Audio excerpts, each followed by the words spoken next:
Hello नमस्कार, welcome to inculcate learning 114 यानी कि 114वीं क्लास है जी। ये शिफ्ट 1 7 जनवरी का ये पेपर है। मैंने इकोनॉमिक्स के पेपर से उठाया है। दिसंबर 2025 के पीवाईक्यूज हम कवर कर रहे हैं यूजीसी नेट पेपर 1 के प्रिपरेशन के लिए। ओके, इसके बाद दो ही क्लासेस हमारी बचेंगी जून 2026 के लिए अगर मैं बोलूँ, बिकॉज दिसंबर 2025 के क्वेश्चन आपके कंप्लीट हो जाएंगे। ओके, फिर जब जून में पेपर होगा वहां पे जो पेपर्स आएंगे वो हम फर्दर अगले दिसंबर के लिए डिस्कस करेंगे and the cycle goes on. तो ये साइकिल हमने 2023 से शुरू की थी, अभी 2026 चल रहा है, तो देखो 114 और 116 पेपर आपके हो जाएंगे। ओके, तो आपको सारे के सारे पीवाईक्यूज एक ही जगह पे एक ही प्लेलिस्ट में प्रैक्टिस के लिए मिल जाएंगे। This is presented by me Raveena. Videos informative लगे तो इनकलकेट लर्निंग को लाइक शेयर सब्सक्राइब आप कर सकते हैं। It's absolutely free. चलिए जी, ये क्वेश्चन आपके सामने है। डाटा इंटरप्रिटेशन का क्वेश्चन है। Following table shows the marks obtained by 7 students in different subjects. Study the table, data and answer the question 1 to 5 on this data. Based on this data here, MM means maximum marks in a subject. So A, B, C, D, E, F, G ये students they रखे हैं। ये English के maximum marks हैं 150। अब कमाल की बात ये है कि मैंने ना ये आई थिंक ये पीडीएफ आउट हो रखी है और मैं इसका वो नहीं डाली मैंने एक्सप्लेनेशन। रीजन बीइंग मैंने ध्यान नहीं दिया कि इन्होंने परसेंटेज दे रखा था। अब मैं जब सोल्व कर रही थी तब मैंने देखा कि यार 40 मैक्सिमम मार्क्स हैं और ये मार्क्स इतने कैसे आ रखे हैं, बट नहीं, ये मार्क्स इतने नहीं, ये परसेंटेज दे रखी है इन्होंने। ओके, सो ये क्वेश्चन आपके लिए और इजी हो जाएगा अगर आप सिंपल सी इतनी चीज कर लो कि भाई ये जो मार्क्स दे रखे हैं ये अगर ये 80% है, दैट मीन्स कितने मार्क्स हैं ये। सो ये 8 चौके 32 मार्क्स हैं जी। 7 चौके 28 नंबर हैं। अगेन 7 चौके 28 नंबर हैं। 8 क्योंकि आप ये 40 का जो है आप कितना 80% निकाल रहे हो, तो आप ऐसे निकालोगे जीरो से जीरो कट करके। सो ऑटोमेटिकली सब में ही आप एक एक जीरो कट करके और सीधा मल्टीप्लाई कर दो उसको। ओके, सो ये कितने हो गए जी, यहाँ 32 नंबर आ रखे हैं 40 में से, यहाँ 28 आ रखे हैं, 6 चौके 24, 8 चौके 32, 6 चौके 24, 7 चौके 28, ये नंबर है। ओके, ऐसे ही 7 6 की 42, 8 6 की 48, 48, 6 6 36, 6 5 30, 6 चौके 24, 7 6 की 42, ये नंबर है जी। ऐसे आपने नंबर कैलकुलेट करने हैं। यहाँ पे ऑलरेडी है ही, यहाँ पे तो 100 में से ही है, तो ये 60% मतलब 60 नंबर, 40 70 ये सारे नंबर में ही कन्वर्ट हो जाएंगे। ओके, सेम यहाँ पे आपने करना है। 12 छिकी 72, 12 8 दूनी 16, 12 8 96, 8 दूनी 16, 1 8, हाँ 12 8 96, ठीक है। 7 दूनी 14, 12 7 84, 84, 12 8 96 अगेन 96, 12 छिकी 72, 12 5 60, ठीक है।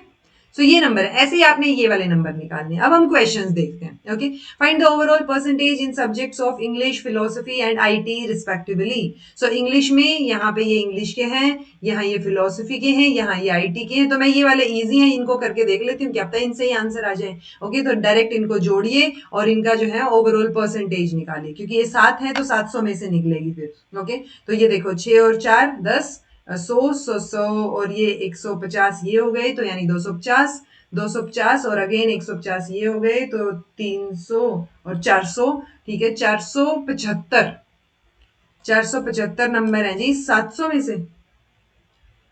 1 2 3 4 5 6 7, हाँ 700 में से, और इनटू में 100, तो 7 6 की 42, 7 7 49, 7 6 की 42, 7 6 की 42, 43 44 45 40 47, 5 और 5 हो गए ना, 5 और 5, तो 7 7 49, 7 8 7 56 हो जाएगा ना, तो 7 7 49 यानी 67 पॉइंट कुछ आएगा। तो देखो यहीं से ही सोल्व हो गया। ये है फिलोसफी के नंबर। ओके, यहाँ पे ये 70 एक बार कंफर्म कर लेते हैं, इनको जोड़ के इनकी परसेंटेज निकालो। इनकी परसेंटेज में डिवाइड में 700 की बजाय ये 400 मैक्सिमम नंबर है, तो 7 चौके 28, तो सबके टोटल मिला के 280, सो डिवाइड में 280 हो जाएगा और आप इसको जोड़ लो। दूसरा एक और तरीका है अगर आप उसको अपनाना चाहें तो, ठीक है। एक तो ये मुझे, क्योंकि मुझे ये तरीका इजी लगा कि आप इनकी नंबर निकाल लो, वो ज्यादा इजी रहेगा। उसके हिसाब से फिर आप परसेंटेज निकालते रहना, वो तो हमें आती ही है, राइट। अदरवाइज ये हो सकता है कि जैसे ये है 40 में से नंबर है, तो मैं क्या करूं, और ये परसेंटेज है, मैं सीधा परसेंटेज को ही जोड़ दूं अगर, तो देखो 8 8 8 दूनी 16, 160, 7 दूनी 14, 7 तिया 21, और 6 6 दूनी 12, 120। तो ये मैं परसेंटेज जोड़ रही हूँ, 6 7 8 9, 2 और 1 3 और 1 4, 490 हो गया। अब मैं 490 को कैसे मार्क्स में कन्वर्ट करूं? सो 490 डिवाइड बाय 100, बिकॉज ये परसेंट की बात हो रही है, और इनटू में 40, ठीक है। सो ये 40 के टोटल मार्क्स हो गए, 100 में से ये चीजें हैं। सो एक बार इसको देखो कैलकुलेट अगर हम करके देखेंगे तो कितना आ गया, ये 4 नेम 36, 3 4 चौके 16, 17 18 19, 196। अब अगर आप ये 32 28 28 इनको भी जोड़ेंगे ना तो 196 ही आएगा। ओके, तो जो चीज आपको फिजिबल लगे उस हिसाब से आप कीजिए। अगर 196 है, डिवाइड बाय 280 हम करेंगे, मल्टीप्लाई बाय 100 अगेन, तो ये आपकी परसेंटेज आ जाएगी जो कि आपकी 70% ही आएगी। आप चेक कर लीजिएगा।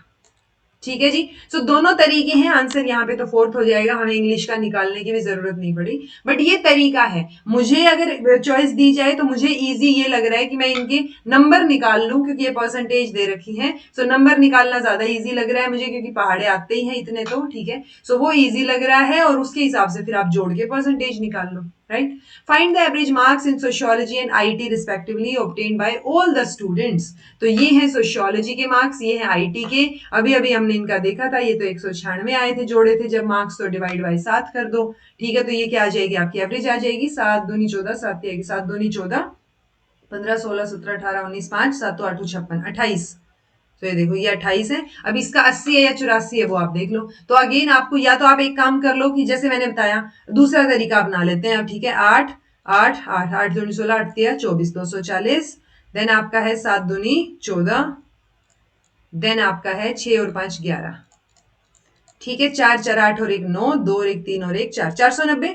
अगेन अब 490 डिवाइड बाय 100 मल्टीप्लाई बाय 120। ये दूसरा तरीका है टोटल मार्क्स निकालने का। एक जीरो से एक जीरो कट, एक जीरो से एक जीरो कट। अब मैं 49 की 12 से मल्टीप्लाई करती हूँ, 49 की 12 से, 9 दूनी 18, 1 4 दूनी 8 और 1 9, 9 एकम 9 और 4 एकम 4, 8 9 और 9 18 और 4 और 1 5। अब ये 588 इन सारे बच्चों के नंबर हैं। अब इसका एवरेज निकालने को मुझे बोला है, तो यानी डिवाइड बाय 7, 7 तो 7 तो 8 56, 56 57 58 2 7 चौके 28, 84 आ गया भाई। तो 84 और 28 आपका नंबर हो गया। तो मैंने दोनों तरीके आपको बता दिए हैं परसेंटेज निकालने की, कि अगर परसेंटेज दे रखी है तो उससे आप मार्क्स कैसे निकालोगे, टोटल ही तो निकालने हैं ना, ठीक है। सो वो चीज आपने ध्यान रखनी है। ओके, क्योंकि हम यही तो कर रहे हैं। हम देखो हम क्या कर रहे हैं, मैं इसके ये 50% निकालने के लिए क्या कर रही हूँ, मैं 50 डिवाइड बाई 100 इंटू 130, यही तो कर रही हूँ। तो सेम चीज अब मुझे क्या करनी है, ये चीज तो सेम रहेगी आपकी, और मैं इन सारों को इकट्ठा जोड़ के वो परसेंटेज निकालूंगी, अगर तो वो टोटल निकल आएगा। समझ आई ये चीज, लॉजिकल है, कोई टफ वाली चीज नहीं है। जैसे मैं एक एक का निकाल रही हूं, अगर मुझे सबका निकालना है तो मैं सबको जोड़ के और डिवाइड बाय 100 इंटू में आपका जो है वो टोटल मार्क्स कर दूंगी। Okay. Next है third question. How many students have got more or equal to 70% marks in at least 4 subjects? तो कितने स्टूडेंट्स जो हैं, अब देखो परसेंटेज तो दे ही रखी है इन्होंने, पूछा है कि गॉट मोर और इक्वल टू 70% इन अलग अलग सब्जेक्ट्स का ही पूछा है। तो ये देखो यहाँ पे 70% से ज्यादा, 70% और उससे ज्यादा, तो ये देखो 70% और उससे ज्यादा, यहाँ पे सबके इतने हैं। देन यहाँ पे इनके नहीं है जी 70%, इसके भी नहीं है 70%। देन इनमें भी इन दोनों के 70 नहीं है, यहाँ पे इनके नहीं है। देन इसमें इनके नहीं है 70, और यहाँ पे इनके नहीं है 70। ठीक है। सो देखो ये नीचे वाला, अगर जी वाला बच्चा देखूं तो 4 सब्जेक्ट, अच्छा इसमें भी नहीं है भाई 7, अच्छा हाँ ये 70 नहीं है ना, राइट। सो नीचे वाले में अगर मैं देखूं तो इसमें ये ये बच्चे के सिर्फ 3 में ही 70% है। देन यहाँ पे एफ का देखूं तो एक दो ही जगह पे 70 या उससे ज्यादा है। देन यहाँ पे 1 2 3 4 4 में है, तो ये चार में है 70 और उससे ज्यादा। ओके, तो यहाँ पे 70 1 2 3, यहाँ पे 3 में है तो ये भी कंसीडर नहीं होगा। 80 70 70 70 इसमें है 4 में, 90 80 70 80 ये हैं इसमें भी हैं, 80 ये इसमें भी हैं 4 में, तो ठीक है। सो अगेन 4 सब्जेक्ट्स ऐसे हैं एटलीस्ट जिनमें 4 बच्चे ऐसे हैं जिनके 4 सब्जेक्ट्स में कम से कम 70 या उससे ज्यादा परसेंटेज है। सो आंसर आपका 4 हो जाएगा, ये option number 3। Okay, find the overall percentage of A and G. अब ये ए है और ये जी है, ठीक है। अब इनकी परसेंटेज अगर आपको निकालनी है, आपको अलग अलग निकालनी पड़ेगी, राइट। सो ओवरऑल परसेंटेज निकालनी है तो आपको ये परसेंटेज निकाल के फिर जोड़ने पड़ेंगे। ओके, जैसे 12 आठे 120, 8 पंजे 40, 4 8 1 9 10 120, ठीक है। 13 पंजे 75 65, 13 पंजे 65, ठीक है। 5 13 15 1 5, हाँ 13 पंजे 65, 12 आठे 96, ठीक है, और यहाँ पे ये 60, यहाँ पे ये 7 छिकी 42, और यहाँ पे ये 8 चौके 32। अब इनको जोड़ के परसेंटेज निकलेगी। ओके, सो 120, या ऐसे जोड़ लेते हैं, चलो 120, 65, 96, 60, 42 और 32। सो 2 और 2 4, 6 और 4 10 और 5 15, एक हासिल गई। 4 और 3 7, 9 और 1 10, 10 और 7 17, 18 19, 19 और 6 और 6 12, तो 19 और 11 30 और 31, 3 3 और 1 4, 415। ठीक है, अब टोटल मार्क्स कितने हैं वो भी हमें जोड़ने पड़ेंगे। कितने हैं? 150, देन ये देख लो यहाँ पे 60 और 40 100, 100 और 100 200, 300, 400, 450, 500 और 600, 600 नंबर है जी। 600 इंटू में 100। ठीक है, 2 0 से 2 0, 6 5 30, 6 6 36, 7 6 की 42, 6 6 36। ठीक है, 5 5 ही बचेंगे ना। हाँ, 6 6 36, 7 6 की 6 नीम 54, 9 पे जाएगा पॉइंट समथिंग। ओके, आगे भी करना पड़ेगा। एक बचा 0, 6 कम 6, ये आएगा भाई, क्योंकि ये यहीं से ही सोल्व हो गया, हमें दूसरे के लिए कैलकुलेट ही नहीं करना पड़ा। ओके, सो इस तरीके से स्मार्टली सोल्व करने की कोशिश करनी है आपने। Find the aggregate marks obtained by C and F, तो ये तो टोटल नंबर ही बताने हैं सी और एफ के द्वारा। सो अगेन सी और एफ है, तो हमें परसेंटेज नहीं निकालनी, हमें इन परसेंटेज से मार्क्स निकाल के और जोड़ने हैं वो। ओके, सो वही देखो 12 15 8 120, 13 छिकी 6 दूनी 12 6 18, और 13 1 6 13 छिकी 78, 12 7 84, 70, 8 छिकी 48, 6 7 चौके 28। इन नंबरों को जोड़ दो, आपका आंसर आ जाएगा, क्योंकि एक सी से भी कैलकुलेट हो जाएगा, कोई इन्होंने क्लैश नहीं दिया है। ओके, सो इनको जोड़ लो जी, तो 120 में 78, 84, 70, 48 और 28। सो 8 8 2 16, 8 24, 24 और 4 28, 2 4 और 2 6, 6 7 और 8, 8 और 7 15, 15 और 15 30, 30 और 2 32, 3 3 और 1 4, 428। ये लो, ठीक है जी। Which of the following university is not amongst the first three universities opened in India in 1857? So Bombay, Madras, Calcutta, ये तीनों की तीनों थी। यूनिवर्सिटी ऑफ दिल्ली नहीं है। आप मुझे कमेंट करके बताएंगे यूनिवर्सिटी ऑफ दिल्ली कौन से ईयर में इस्टेब्लिश की गई। Ocean acidification occurs due to reaction of atmospheric carbon dioxide with water to produce.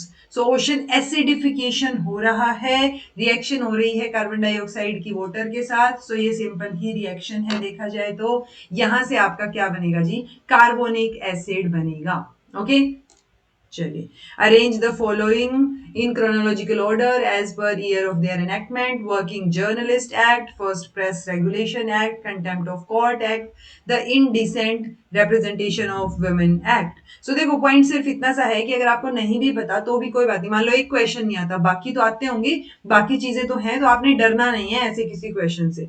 चूंकि अब ये क्वेश्चन आपने देख लिया है, इसका आंसर BACD रहेगा, और ये आपका सीक्वेंस रहेगा। फर्स्ट प्रेस रेगुलेशन 1799 में, देन ये fixation of rates of wages 1958 में, फिर 1971 में कंटेम्प्ट ऑफ कोर्ट्स एक्ट, और 1986 में जाके जो है वो अपनी ये indecent representation of women act निकल के आता है। VoIP is an acronym that stands for Voice over Internet Protocol. ठीक है, ये तो Voice over Internet Protocol is a technology that allows you to make voice calls using a broadband internet connection instead of a regular phone call.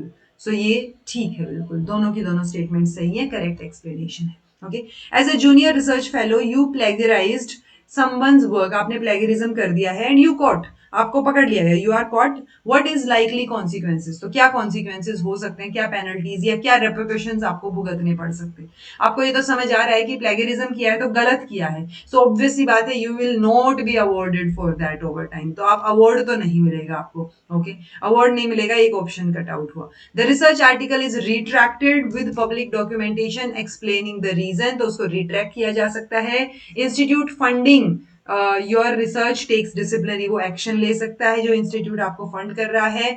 Your academic standard आएगा, standing and reputation come into question exactly. So ये तीनों चीजें हो सकती है जी, B C D आपका answer आएगा। ठीक है, रिट्रैक्ट किया जा सकता है आपका पेपर, मतलब जो पेपर पब्लिश हुआ था वो आर्टिकल आपका रिट्रैक्ट हो जाएगा कि नहीं भाई ये तो गलत है, इसको हटाओ।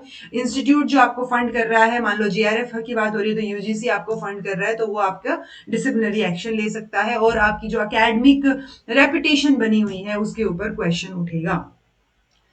देन है जी सक्षत, देन आपका IRINS उमंग और FOSSE, single point of access to all government services, reduce dependency on proprietary software in educational institution, a one-stop education portal, web-based research information management. So research management की बात कहाँ हो रही है बताइए, आंसर आपका क्या रहेगा जी, फर्स्ट रहेगा। रिसर्च मैनेजमेंट की बात IRINS में हो रही है।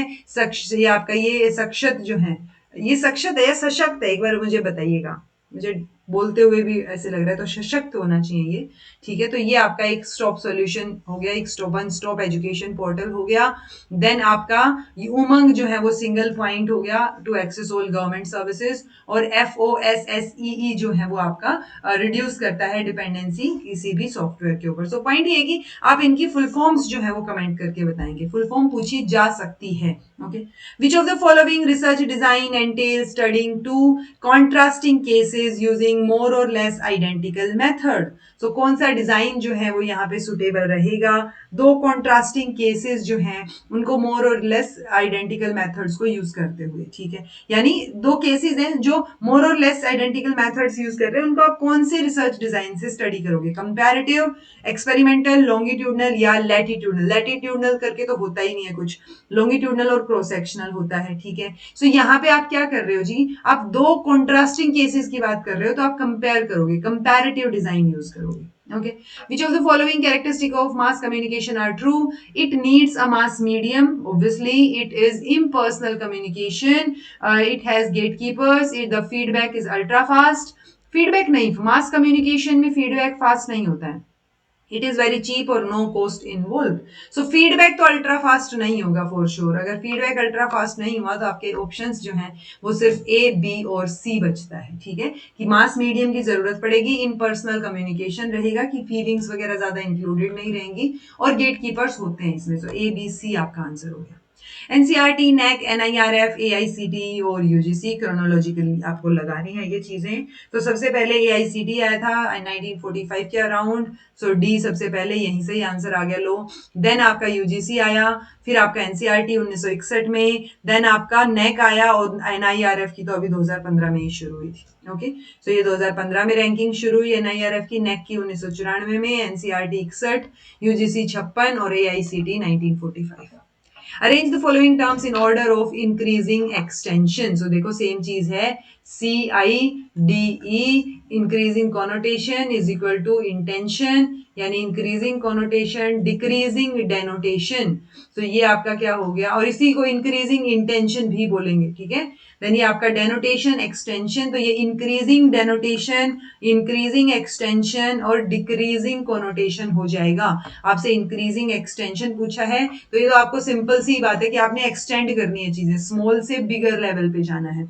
ओके, सो देखो प्लांट सबसे लास्ट में आना चाहिए, नहीं ऑर्गेनिज्म, ऑर्गेनिज्म, देन ये प्लांट है, प्लांट में एक लोटस हो गया, और नहीं प्लांट में फ्लावर, प्लांट में फ्लावर और फ्लावर में लोटस। सो ADBC है क्या, कहीं ये रहा ADBC। ठीक है, सो सबसे पहले फ्लावर, ठीक है, फ्लावर में आपका फ्लावर से ऊपर सॉरी पहले लोटस, लोटस जो है वो एक फ्लावर है, फ्लावर में प्लांट में आता है, और प्लांट ऑर्गेनिज्म करके आ गया। ठीक है, H index is a metric for the cumulative impact and productivity of a researcher's scholarly output. If Dr. Amit has published 10 research papers that has been cited as, तो ये citation दे रखी है, then what is the H index of Dr. Amit? So देखो कितनी publication, देखो मान लो यहाँ पे 4, 5, 6, 7 है, तो अब ये देखो कि क्या 4 publication ऐसी हैं जिनका 4 से ऊपर है H index। ओके, तो ये 4, 1, 2, 3, 4 नहीं, बहुत है ऐसी तो हम यहाँ पे देखेंगे 5 से ऊपर कितनों का है। सो 5 से ऊपर 1, 2, 3, 4, 5, 6, 5 से ऊपर तो 6 का है, 5 से ऊपर 5 का, 6 से ऊपर 6 का, तो ऐसे इक्वल नंबर आना चाहिए, तो 5 तो नहीं आ रहा है जी। 6 देखो अब एक बार, 6 से ऊपर, 6 और 6 से ऊपर यानी उतनी बार साइट हुई हो, तो 1 2 3 4 5 और 6। सो 6 पब्लिकेशन ऐसी हैं जो 6 से ज्यादा बार साइट हुई हैं, दैट मीन्स आपका एच इंडेक्स जो है वो 6 आ जाएगा। सिर्फ 6 publications are cited more than 6 times, that is H index. Select appropriate magazines of teaching, simple to complex जाओगे हाँ, कॉन्क्रीट टू एब्स्ट्रैक्ट जाओगे, ये बात भी ठीक है, रूरल टू अर्बन का कुछ ऐसा होता नहीं है, देखते हैं। एनालिसिस टू सिंथेसिस जाओगे, लो आईक्यू टू हाई आईक्यू जाओगे। सो देखो ए और सी तो फॉर श्योर सही है, ए और सी। अब देखो बी सही है या डी सही है, ठीक है। सो रूरल टू अर्बन या एनालिसिस टू सिंथेसिस, तो हम पहले एनालाइज कर लेंगे। एनालिसिस टू सिंथेसिस ज्यादा बेटर साउंड कर रहा है rather than rural urban, rural urban हमने नहीं पढ़ा है। आंसर आपका ए सी और डी हो जाएगा, ठीक है जी। If 40% of a number x is added to another number y, then y becomes 125% of its previous value. Find which of the following is true regarding the values of x and y. So देखो, if 40% number of a x, so यानी 40% of x, ठीक है, is added to another number y, तो आपने x का 40% जो है वो y में ऐड किया, ठीक है। देन जो y है उसकी वैल्यू क्या बन गई, 125% ऑफ इट्स प्रीवियस वैल्यू, यानी 125%, ठीक है, ऑफ उसकी प्रीवियस वैल्यू y थी, सो y का ये और उससे 125% बन गया उसका। सही बोला है मैंने, ये ऐसा कुछ लिख सकते हैं हम, 0.4x plus Y is equal to 1.255, है ना, यही तो है। 40% of x is added to another number y, तो y की वैल्यू जो है वो क्या बन गई, y में जब ये ऐड किया तो y की value 125% of its previous value, ठीक है जी, यही है, ठीक है। अब यहां से आप सोल्व कर लो x y की वैल्यू, ठीक है, हो जाएगा। ये देखो y plus 0.4x is equal to 1.255, so यहाँ पे x और y की वैल्यू आप निकाल लेंगे, y उधर चला जाएगा तो x बाय y की वैल्यू 5/8 आ जाएगी, 5/8, ठीक है। चलिए, पर्पस और एक्ट दे रखा है आपको, to form firm beliefs in student, तो बिलीफ वाली बात तो इंडोक्ट्रिनेशन में होती है, तो फॉर श्योर सेकंड आना चाहिए। To shape their behaviour and conduct, to improve learning skills, to command with knowledge.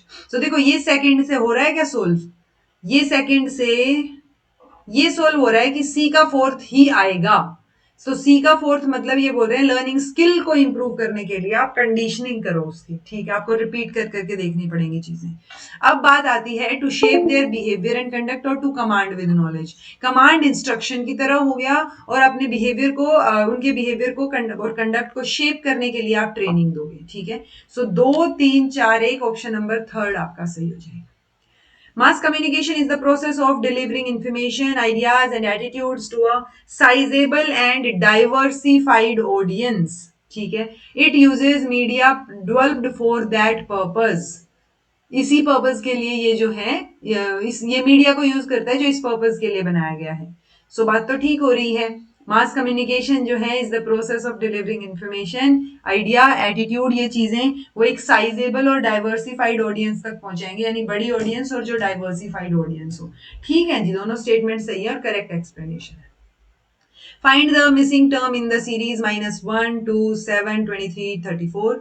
So ये इस तरीके की सीरीज में जब कभी कंफ्यूजन हो तो n² -1 इस टाइप का कुछ करके आप देख सकते हो। यहाँ पे जो पैटर्न आपको दिखेगा वो n² -2 का पैटर्न दिखेगा। n को 1 से शुरू करते हैं, ठीक है। सो 1 का स्क्वायर 1 -2 क्या आ गया -1, देन 2 का स्क्वायर 2 दूनी 4, 4 में से 2 गए 2, देन 3 का स्क्वायर 3 3 9, 9 में से 2 गए 7, फिर 4 का स्क्वायर 4 चौके 16, 4 का ओके 3 3 9, 4 चौके 16, 16 में से 2 गए 14, 14 आना चाहिए आंसर। फिर 5 का स्क्वायर 5 5 25, 25 में से 2 गए 23, तो आंसर आपका 14 ही आएगा। Okay, Bhopal disaster is one of the most tragic industrial accident which happened due to release of कौन सी गैस, आइसोसाइनेट, मिथाइल आइसोसाइनेट, ठीक है, कई बार आई हुई है ये चीज। Okay, Which of the following propositions are so related that they cannot both be true although they may both be false? तो दोनों साथ में ट्रू नहीं हो सकते, गलत हो सकते हैं। तो ये तो ए और ई के लिए स्टेटमेंट फिट है। जैसे ए ई आई ओ था, ये दोनों साथ में सही हो सकते हैं, गलत नहीं हो सकते, राइट। सो और ये ए और ई जो हैं, ये दोनों साथ में गलत हो सकते हैं, सही नहीं हो सकते, ठीक है। सो ऑल और नो वाली स्टेटमेंट्स, तो ए और सी देखो, ए और सी आपका आंसर हो जाएगा, ठीक है। ओके, पर्पस दे रखा है। ओके, दैट मीन्स मैं ये चीज चेंज करना भूल गई। ये लो जी, ये है सही स्टेटमेंट। ये चीज आनी थी जो मैंने गड़बड़ गलती से रह गई थी, ठीक है। Okay, allocation of 1 lakh rupees per year for education, तो ये चार्टर एक्ट है जी आपका, ठीक है। Education as an English medium and as a language is necessary for India's growth, तो एजुकेशन इंग्लिश जो है वो जरूरी है। Grant in aid for every educational institution, okay देखो इंग्लिश जरूरी है। India's destiny is getting shaped, ये बात तो कोठारी कमीशन ने बोली है। ये मकाले मिनट पे चली गई ना फिर, राइट। 1 लाख रुपए चार्टर एक्ट ने दिए थे, तो एक ही चीज बची फिर, वुड्स डिस्पैच, ये जाएगा। देखो है क्या ऐसा, 3 4 1 2, ये लो जी, ऑप्शन नंबर 3 आपका सही आंसर है। ओके, चलिए। It is based on the assumption that mass media have subtle effects on audience who unknowingly absorb the dominant symbols, images and messages of media. The above mentioned communication theory is known by what name and who developed it? So कौन सी theory है, किसने develop की है? It is based on the assumption कि जो mass media है उसका effect knowingly unknowingly होता ही है। तो डोमिनेंट सिंबल्स को, इमेजेस को, आप मैसेजेस को अब्जॉर्ब कर लेते हो अनोइंगली भी। सो ये चीज कहाँ हो रही है? ये एजेंडा सेटिंग में हो रही है, कल्टीवेशन में हो रही है, यूज एंड ग्रेटिफिकेशन में हो रही है, या सोवियत कम्युनिस्ट थियरी में हो रही है? सो ये कल्टीवेशन थियरी में हो रही है जी, कि ना चाहते हुए भी कुछ चीजें आपके अंदर कल्टीवेट हो रही हैं। ओके, सो जॉर्ज जर्बनर की ये थियरी है, ये नाम याद रखिएगा। कम्युनिकेशन एलिमेंट्स दे रखे हैं। हु मतलब कौन, तो कौन कौन says, who says what. So who मतलब जो बोल रहा है, कम्युनिकेटर। सेज व्हाट क्या बोल रहा है, मैसेज बोल रहा है, चैनल के थ्रू बोल रहा है, मीडिया किसको बोल रहा है, ऑडियंस को बोल रहा है। सो 2 1 4 3, answer number 3। UGC made a course on research and publication ethics compulsory for all students pursuing PhD as they all are potential college and university teachers. Exactly, तो एक रिसर्च और पब्लिकेशन एथिक्स का एक subject होता है जब PhD के course work में आप पढ़ते हो, ठीक है। Statement, teacher must have appropriate understanding of research ethics to take how to tell how to produce knowledge ethically. चलो जो भी वर्ड है यहाँ, कि नॉलेज को एथिकली प्रोड्यूस करने के लिए टीचर को रिसर्च एथिक्स की अप्रोप्रिएट अंडरस्टैंडिंग होनी चाहिए, ये बात बोलनी जा रही है, जो कि बिल्कुल ठीक है। और इसीलिए रिसर्च एंड एथिक्स का, पब्लिकेशन एथिक्स का एक कंपलसरी सब्जेक्ट शुरू किया गया। तो ठीक है, दोनों ही चीजें और करेक्ट एक्सप्लेनेशन है, ठीक है। 4 different populations consist of numbers जो दे रखे हैं यहाँ, compute the variance of each different population and arrange in descending order.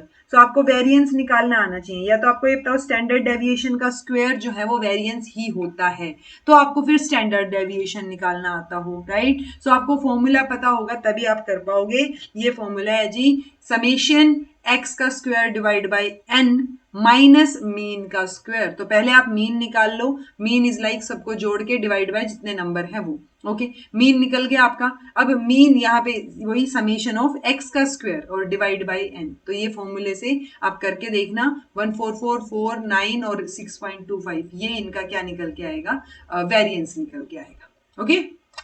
कुछ समझ नहीं आए तो पूछ लीजिएगा। Average age of a class of 34 students and teacher reduces by 0.5 years if the teacher is excluded. So देखो average age of class जो है वो 0.5 से reduce हो रही है। Initial average age of class including teacher is 16. That means 34 बच्चे हैं, एक टीचर, तो 35 लोगों की एवरेज एज है 16। तो इसको 16 से मल्टीप्लाई कर सकते हैं, राइट। सो एक बार करके देख लेते हैं इसको। सो 35 और 16, 5 की 16 5 80, 8 16 2 32, 16 3 48, 49 50 51 52 53 54 55 56, यानी 560 है टीचर को मिला के, ओके। अब जैसे ही एवरेज एज जो है, मतलब अगर हम टीचर को एक्सक्लूड कर देते हैं, यानी यहां से हमने क्या किया, टीचर को एक्सक्लूड किया जब, सो टीचर को एक्सक्लूड करते ही जो एवरेज एज है वो 0.5 ईयर्स रिड्यूस हो गई। दैट मीन्स तो एवरेज एज कितनी हो गई, यही तो पूछा है ना। अच्छा, टीचर की एज पूछी है हमसे, ठीक है। ये देखो टोटल एज कितनी हो गई 560 टोटल इंक्लूडिंग टीचर, तो टोटल एज हो गई हमारी 560, ठीक है। अब नया एवरेज क्या होएगा, मान लो अभी टीचर के साथ इंक्लूड करके एवरेज एज थी 16, अगर टीचर एक्सक्लूड कर दिया तो एवरेज एज जो है वो 0.5 रिड्यूस हो गई, तो इसमें से 0.5 रिड्यूस करते ही 15.5 हो गई एवरेज एज।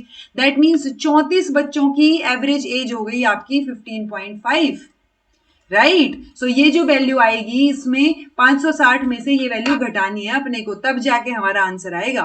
ओके, सो इसको करके देख लेते हैं, चलो 15.5 से, ठीक है। पॉइंट अगर मैं हटा भी दूं, डिवाइड बाई 10 कर देती हूँ, मल्टीप्लाई बाई 34 कर देती हूँ, तो ये भी चलेगा। चलो ये कर लेते हैं, 155 की 34 से, 5 चौके 20, 5 चौके 20 और 2 22, 4 एकम 4, 5 और 1 4 और 2 6, 5 तिये 15, 5 तिये 15 और 1 16, 3 एकम 3 और 1 4, 0, 5 और 2 7, 6 और 6 12, 1 4 और 1 5, सो 527, ये 0 पॉइंट यहाँ आ जाएगा ना डेसिमल, 527 आ जाएगी भाई। तो 560 में से 527 माइनस कर दो, तो कितनी आ गई 3, और बाकी क्या आ गया यहाँ पे 33 आ गई भाई, ठीक है। 5 में से 2 गए 3, 33 आ गई। ओके, आंसर आपका 33 आ गया। Which of the following is a flexibility mechanism under Kyoto Protocol? So Kyoto Protocol में joint implementation है, intended nationally determined contribution है, common minimum group है, international emission trading है, और clean development mechanisms हैं। तो कौन से यहाँ पे flexible mechanism दे रखे, mention कर रखे हैं, तो ADE आएगा भाई आपका joint implementation, international emission trading हो सकती है, और clean development mechanism। So ये तीन mechanisms जो है वो flexibility mechanisms के नाम से मेंशन है, आपको ये तीनों के तीनों पता होने चाहिए। ओके, सो जॉइंट इंप्लीमेंटेशन, एमिशन, जो इंटरनेशनल लेवल पे एमिशन आप कर रहे हो उसको ट्रेड करना, और clean development mechanism. Okay, statistically speaking, men who eat more banana are more likely to be in committed relation, so start eating more bananas। ये किस तरीके की फैलेसी है? स्टैटिस्टिकली स्पीकिंग जो लोग ज्यादा, मेन जो ज्यादा बनाना खाते हैं, are more likely to be in committed relations. अच्छा, false cause, slope, slippery slope, और रेड हियरिंग, और अपील टू इग्नोरेंस। तो आंसर क्या हो जाएगा फॉल्स कोज, ये कारण ही गलत है, क्या बात कर रहे हो। पंचमढ़ी बायोस्फीयर रिजर्व, सिमलीपाल और नौक्रैक बायोस्फीयर। सो आपको थोड़ा थोड़ा भी आइडिया रहे। नंदा देवी तो इसमें रहेगा ना आपका, कहाँ, उत्तराखंड में। अगर ये आइडिया भी होता तो आंसर आपका 4 आ जाता है जी। ओके, पंचमढ़ी मध्य प्रदेश में है, अगर आपने हिल स्टेशन का नाम सुना हो। सिमलीपाल जो है वो उड़ीसा में है, और नौक्रैक आपका हो गया मेघालय, ठीक है। Which of the following statement are logically equivalent? So conversion, by contraposition, और आपका obversion। So देखो all और no वाले conversion में तो आते हैं, क्या बन रहा है? नहीं, all और no वाला conversion तो नहीं बन रहा, ठीक है। some cars का भी नहीं बन रहा। ओके, सो ये देखो ऑब्वर्जन में हम क्या करते थे कि मान लो मैं बोल रही हूँ ऑल व्हीकल्स आर कार्स, तो मैंने ऑल का नो कर दिया, व्हीकल्स और कार्स को क्या कर दिया, वो करके एक्सचेंज करके और नॉन लगा दिया, ठीक है। सो ये दोनों चीजें, ये सी के साथ मैच करेगा ए, या डी के साथ करेगा। ऑब्वर्जन में क्या होता है, ऑब्वर्जन में होता है कि आपका जो स्टेटमेंट है उसको करो, आप चेंज नहीं करते भाई इसमें। So all cars are vehicles, उसका हमने किया नो कार्स आर व्हीकल्स, और आप नॉन लगा दोगे, तो ये हुआ। ए और डी जो है वो आपके इक्विवेलेंट में आएंगे, तो ए डी तो है ही है, क्या सी भी है? All vehicles are car, all cars are vehicles, answer आपका थर्ड होगा, ठीक है। क्योंकि ये यहाँ पे ऑल कार्स आर व्हीकल्स और व्हीकल्स आर कार, ये दोनों कन्वर्जन नहीं है, कन्वर्जन होता all cars are vehicles, no cars are vehicles, तो ऑल का नो हो जाना वो कन्वर्जन होता। सो आंसर आपका ए और डी रहेगा। तो आपने बहुत स्मार्टली जो है लॉजिकल इक्विवेलेंस वाले क्वेश्चन सोल्व करने हैं। Identify the correct sequence CPU के by the followed by the CPU as it processes each instruction in a program।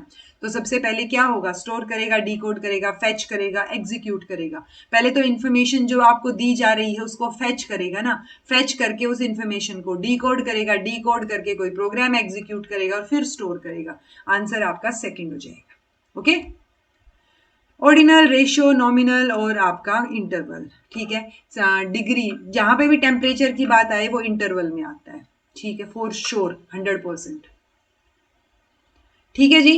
अब इसका हिसाब से यानी ये तो फर्स्ट का सेकंड हो गया, ऑर्डिनल में सेटिस्फेक्शन लेवल आ गया। ओके, अब बात आती है एम्प्लॉयज की सैलरी और कलर ऑफ हेयर। तो सैलरी में जीरो वैल्यू मायने रखेगी कि सैलरी जीरो भी हो सकती है वाली चीज, ठीक है। तो जो चीज जीरो ट्रू जीरो मानता हो वो आपकी कहाँ आ जाएगी जी, रेशो में। और नॉमिनल कलर का जो हेयर है वो नॉमिनल में आ जाएगा, तो आंसर आपका फोर्थ आ जाएगा। ओके, एल और M, okay, again base number दे रखा है, मैंने लास्ट क्लास में भी सोल्व करवाया था, ये आप खुद सोल्व करेंगे। आप क्या करेंगे, ए डी 16 को कन्वर्ट करेंगे डेसिमल नंबर में और इन सबको भी डेसिमल नंबर में कन्वर्ट करेंगे। फिर आप बताएंगे कि कौन सी वैल्यू ए डी वाली वैल्यू के बराबर है। ओके, तो 5 आपके पास चीजें हैं जो आपने कन्वर्ट करनी है, डेसिमल इन्होंने खुद ही नहीं दिया है। मैं अगर 2 मिनट और इस क्वेश्चन पे रही तो मैं खुद ही सोल्व करने लग जाऊंगी, मुझे बड़ा मजा आता है ये वाले क्वेश्चन सोल्व करने में। बट आपको आने चाहिए ये सोल्व करने, ठीक है। मैं कई क्लासेस में करवा चुकी हूँ, पिछली में भी करवाया था, इससे पिछली में भी हुआ था। सो हर एक क्लास में एक क्वेश्चन ऐसा जरूर आ जाता है ऑन एन एवरेज। सो आपको पता होना चाहिए कि कैसे सोल्व होगा। ओके, सो मैं आंसर बता रही हूँ, आप इसको रोक के इसको सोल्व कीजिएगा। आंसर है जी ए बी सी, ठीक है। ए बी सी का भी आंसर 173 आएगा और ए डी 16 का आंसर भी 173 है। सो इन 173 जो है, क्योंकि ये देखो ना, ये तो 10 ही हो गया ना, ये तो बेस 10 में ही 173 दे रखा है, इसको तो कन्वर्ट ही नहीं करना, तो आपने इन दोनों को कन्वर्ट करना है और एडी को कन्वर्ट करना है। Okay, A smart classroom is a teacher-centric classroom, ICT supported classroom, flipped और blended classroom और आपका learner-centric classroom। तो एक smart classroom आपको ICT supported मिलेगा, उसमें flipped, blended सब चीजें ऑटोमेटिकली आ जाएंगी। Okay, higher education institutions must be, teachers in higher education institutions must be strict होने चाहिए। मस्ट मोटिवेट तो ठीक है, must not use any technology, कैसी बात कर रहे हो, must not interact with student outside the classroom, नहीं। Must be an avid reader and a participant in her discipline discourse.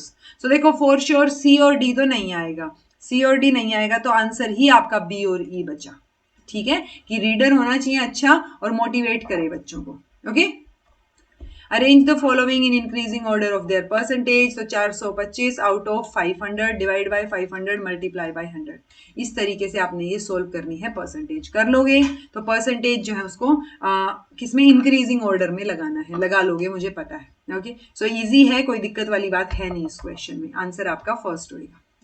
If in a certain code language very bright boys are coded as 654, most boys are all rounder। तो देखो यहाँ पे सिर्फ boys match कर रहा है, so जो भी यहाँ पे नंबर मैच करेगा वो boys का नंबर है। 654 143, तो 4 number boys is equal to 4, ठीक है। ब्राइट बॉयज आर स्मार्ट, तो देखो इन दोनों में सिर्फ आर जो है वो मैच कर रहा है दूसरी और तीसरी स्टेटमेंट में। 4 ऑलरेडी बॉयज की नंबर हो गई है, तो और क्या मैं नंबर 3 नंबर मैच कर रहा है, और यानी आर की वैल्यू जो आर जो है वो 3 नंबर पे आ गया। So how smart and bright, तो स्मार्ट और ब्राइट जो है उसको आप कैसे कोड करोगे।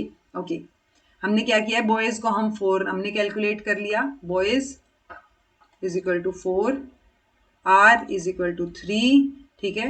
यानी बॉयज और आर अगर हमने कर लिया तो देखो मोस्ट है ही नहीं कहीं। हमसे क्या पूछा है, हमसे स्मार्ट और ब्राइट का पूछा है। ये देखो बॉयज और आर 4 और 3, यानी आंसर में आए तो 5 और 7।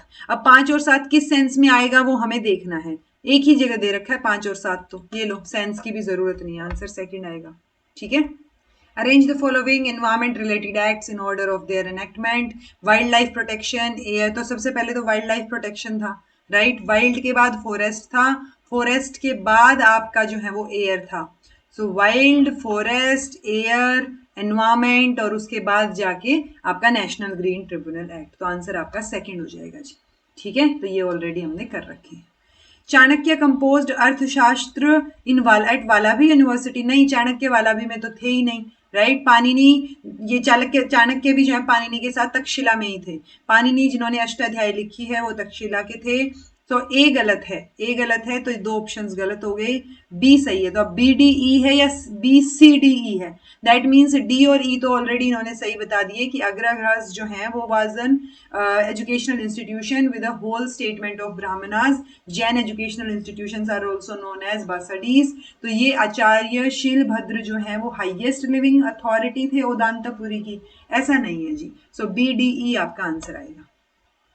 दो स्टेटमेंट्स हैं as per classical Indian school of logic. The argument the sky lotus is fragrant because it is a lotus like the lotus of a lake, ये गलत है? हाँ बिल्कुल गलत है। In the above statement the middle term is non exclusive. The sky lotus is fragrant, middle term हो गई यहाँ पे because it is a lotus, नहीं, स्काई लोटस तो एग्जिस्ट ही नहीं करता ना, तो नॉन एक्सक्लूसिव की तो बात ही नहीं आई। तो दूसरा रीजन गलत है जी, बाकी स्टेटमेंट आपकी सही है। ओके चलिए जी, यहाँ पे मैं आपको स्टॉप करती हूँ। आप वीडियो को रोकिए और ये पढ़िए और इसका आंसर करने की कोशिश कीजिए। मैं थोड़ा सा फास्ट फास्ट आपको आंसर्स बता देती हूँ। ओके सो 46 का आंसर क्या हो जाएगा जी? आपका थर्ड होएगा। आप एक बार पढ़ के देखोगे तो इजीली आंसर आ जाएगा। 47 question, stop the video, read the paragraph and answer it. Answer will be first, goal and moral qualities. 48th question, stop the video, read the question. Answer of 48th question will be first. Okay. 49th question आपके सामने है, stop the video, read the paragraph and answer this question and answer will be second. Last but not the least 50th question, ये आपको, क्योंकि ये आपको खुद पढ़नी है चीज है ना, आपको पैराग्राफ खुद पढ़ के देखना है। So read the paragraph, video को स्टॉप करके और आंसर बताइए। 50th का आंसर होगा फोर्थ। ठीक है जी, ये हो गए हैं आपके 50 के 50 क्वेश्चंस। अब हमारे सिर्फ 2 पेपर बचे हैं। इसके साथ हमारे जो है जून की प्रिपरेशन के लिए ये सीरीज फिनिश हो जाएगी यहीं पे। फिर जून वाले पेपर करेंगे जब हमारे दिसंबर 2026 की हम तैयारी करेंगे। Okay so this was all about today. Thank you so much for watching. Be happy, keep smiling, subscribe to Twinkle Cake Learning because it is absolutely free. Be consistent in your efforts. Take care, see you very soon in the next class.